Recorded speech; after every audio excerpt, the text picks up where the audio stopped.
What's up, everybody? You got Bill Colarulo, Ricky Bo from Unfiltered. We're launching a brand new YouTube show. We're going to do this every single Thursday. It's our Flyers mailbag because a lot of people don't realize you got two big Flyers fans right here in me and Ricky Bo. You played hockey as a kid. I did. I'll be there Saturday, too. Saturday at the Xfinity Mobile Arena. I played hockey as a kid. We were both at the home opener. We are fired up about the Fly Guys. You should be as well. So you could submit your questions all week leading into Thursday. We'll always do a tweet, but you could always email us. You know, I got a new email address now. Bill at 975thefanatic.com. Nice and simple. So you could always send your Flyers questions there. So we got a bunch of questions we're going to answer now. All right, here we go, Ricky Bo. This comes from Christopher, 3754. With such a great start to the season, will the Flyers make the playoffs? Wow. Now, he gives his own opinion. He says, yes, goaltending solid, young D looking good, power play is strong, plus great team chemistry. What say you? I will tell you this much. I love the whole Vladar thing in net. I think he's really played very well, especially early on here. Moves side to side very well, covers the bottom of the net with the best of them. I think that's a big key. When you think back, when was the last time the Flyers had a solid goalie in net every single night? And don't go to Ilya Bryzgalov either. No, because that wasn't very solid in my eyes. The defense has been pretty strong. It's kind of funny. You and I was watching the game the other night. I believe it was against Kraken. The first 4 minutes of that game, they looked very sluggish. They did. And then, boom, the spark, the light turned on, and all of a sudden they were kind of flying all over the ice. I just think that, you got some guys, a guy in Owen Tippett who's taken that next step. You got goaltending finally. You have a guy like Sanheim. You always need that one defender that's not afraid to step up into the offensive zone. Sanheim's been that guy this year, and I think that's gonna be really good as the season goes on. And there's guys that are gonna click as time goes on. I know Konechny scored his first goal the other night, but you expect a lot out of him also. And they have leadership. I mean, Coots is a good leader. And I think Rick Tockett's kind of turned them in the right direction. Do I think they make the playoffs? I think they got a shot. I mean, I can't. Let's face it. I'm not Kreskin. I'm not going to sit here and tell you that they're making the playoffs, but they do have a definitive shot. Yeah, I'm right there with you too. Because if you look at last year was a bad season, but you go back 2 years ago, they were close. Last week of the season, they were close. Yeah, they had that weird collapse down the stretch. But even last year, even though they didn't come close, you had a terrible power play. And you didn't have good goaltending. If you could have just been middle of the pack in both of those, you probably are there at the end of the year close to getting a last playoff spot. I think the goaltending will be better, as you mentioned. I really like what Ersan being number 2, I think, is a bonus. Yes, Ersan was your 1 last year, and behind him, you had nothing. I mean, you had nothing. You had everybody. Vladar's a huge upgrade there. And then on the power play, when you have skill like Trevor Zegras now, and you mentioned some of these other guys who are getting going with Tippett and Konechny and Sanheim at the point. If they could just have a middle-of-the-pack power play, I think we will be talking down the stretch last month of the season that they are right there with a playoff spot, dude. I mean, it'd be awesome, too. It would to be get playoff hockey back in Get a little fire going in the Xfinity Mobile Arena. And he mentions in here, you mentioned it, the team chemistry. When we had Tocchet on Unfiltered a couple weeks ago, I asked him a question like, hey, what's your stance on fighting? And you remember he said, I want a team that's going to stick up for one another.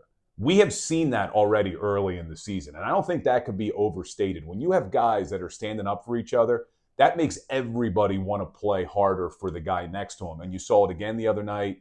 Konechny's dropping the gloves because Tippett was getting a little bit too much from a guy on the Kraken. You saw it with Grebenkin going after somebody who went after Hathaway. That's important, man, in hockey. And when you said they started out that game against the Kraken sluggish, the moment Grebenkin drops the gloves, that gave a boost to everybody. It's a momentum changer. I mean, it's been happening for years in hockey. I just think it's a momentum changer. When you have players that have that type of fire in them, I think that's going to stick out to other teams, and they're not going to want any part of that. I mean, you want a great equalizer, there you have it right there. A team that's a little fiery, and they don't take crap from no one. Yeah. I mean, that's really what it turns into. If you're going to give us you're going to give the Flyers some problems, they're going to turn it back into their favor. Yeah, love it. Now, this next question kind of flows off of what we were just talking about with the goaltending, but it said, how would you handle their goaltending situation? I mean, I think it's already working itself out. Vladar is the clear 1, with Ersson as the clear 2. Now, no one in the NHL plays 60, 70 games a Right. goalie anymore. But I do think that Vladar should be getting a primary role with Ersson kind of filling in. Not what they started the season, it was like back and forth between the two of them. I think it shouldn't be that way. You mix Ersson in as a clear number 2. Vladar has proven he's a better goalie. Yeah, I agree with you. And he's huge. But he moves so well for a big guy. That's what's impressive. And, I mean, I said the coverage on the bottom of the net is impressive because when he does his V, you ever notice he's got the bottom foot and a half covered without even having to do anything. And the lateral movement is good. He stopped a couple shots just because of that here in the early going. And quite frankly, I mean, that Kraken game probably should have been 4-4 game at one point, but he was really good. There was a breakaway on a short-handed attempt that he stopped. I just think Ersson's more suited to be the backup goalie rather than be the number 1. And I think it takes pressure off him. And I don't think Vladar cares about the pressure. No, at least early on, it doesn't look that way. And you're right. Look, Ersson, when they first brought him here, you thought you had Carter Hart. Like, Ersson was brought here to be a number 2, and then he gets pushed into the starting role because of that whole mess. But here's the next one. I think you are really well suited to answer this because this goes across any sport, I think. This comes from Colin. How much difference does it make for pro athletes having a coach with experience playing in the league? Obviously, Tocchet played in this league a long time. Honestly, I think you feel closer to that person in a sense that you've done this before, you've been there. So, I mean, the things that you talk about can make sense to both sides. Sometimes if you haven't been there, you haven't done that, you haven't played the game, I think there's a lost communication in there.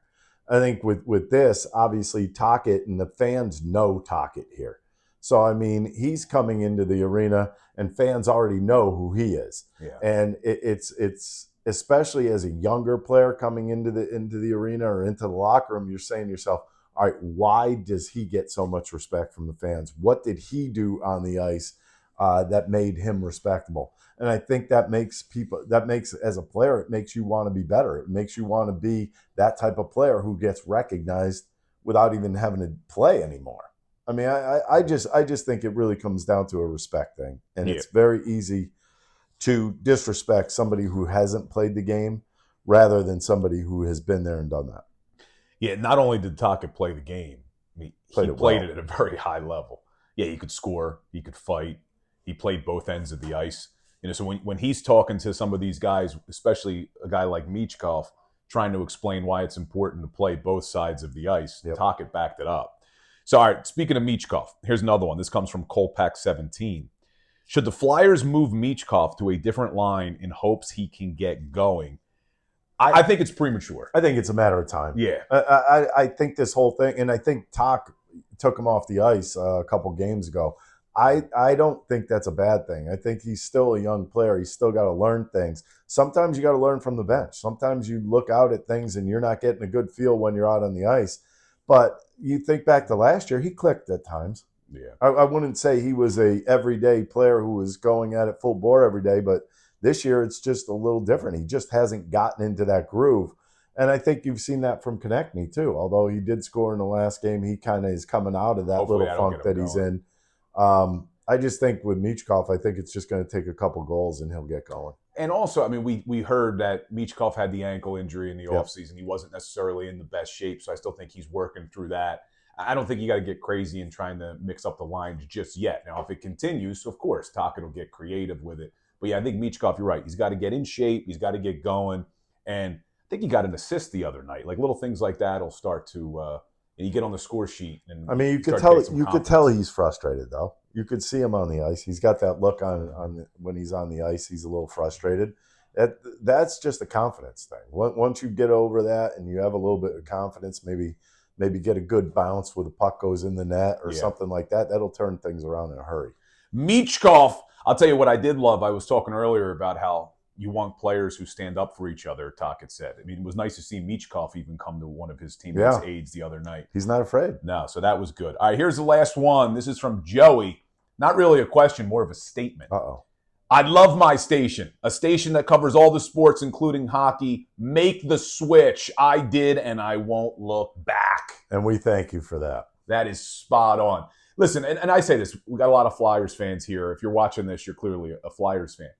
we can't spend 4 hours talking Flyers on the air. We're on every day from 2 to 6. We're in Eagle season. We got the Sixers. It's Phillies off season. But we are going to talk hockey because you have 2 big Flyers fans right here, 2 big hockey fans right here. So we will be mixing in some puck. And let's hope we'll be talking all the way into the summertime for a nice postseason run in South Philly. That's right. Go Fly, guys. Talk to you soon. Make sure you like, subscribe. Again, get your questions in every Thursday, our Unfiltered Flyers mailbag. Thanks for watching Unfiltered on YouTube. You could like and subscribe down here. You could also see our other shows over here. Go ahead and watch them all. We love when you watch.